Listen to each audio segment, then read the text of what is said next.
The National Transportation Safety Board is still at the site of that plane crash in Little Rock from last week. They told us today that a preliminary report is expected at the end of next week. The report should show any factual information they've found up to this point, but they won't name a probable cause yet. That will come in a final report, which can take 1 to 2 years. Meanwhile, just hearing about that crash could have triggered some people who have anxiety around flying. THV 11's Brooke Buckner has advice from an expert on how to manage that stress and a message from a survivor of another Arkansas plane crash.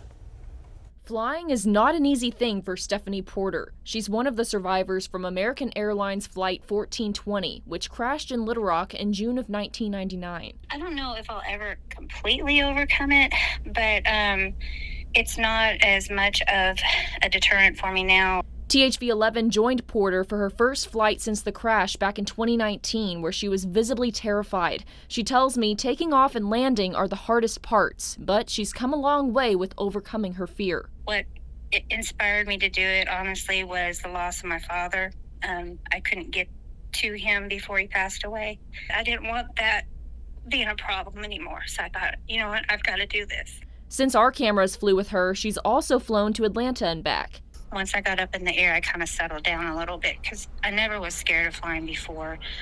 But because of the accident, obviously, that you have that added fear in there of crashing. Clinical therapist Beatrice Klopa says there are a few ways to overcome the fear. She recommends writing down a list of worst-case scenarios and benefits of taking the flight. Decide if you're going to fly or not, and if you do fly, practice deep breathing. I think the reasons behind why you need to take a flight really does make the difference if it's going to push you to do it or not, which is why that list is so important. Klopa says everyone will move at their own pace, so there's no timeline for overcoming a fear like this, but she recommends therapy to get you through it. We help you unravel all of the thoughts that just feel jumbled up in a pile to help you make sense of it. It's something that you can overcome.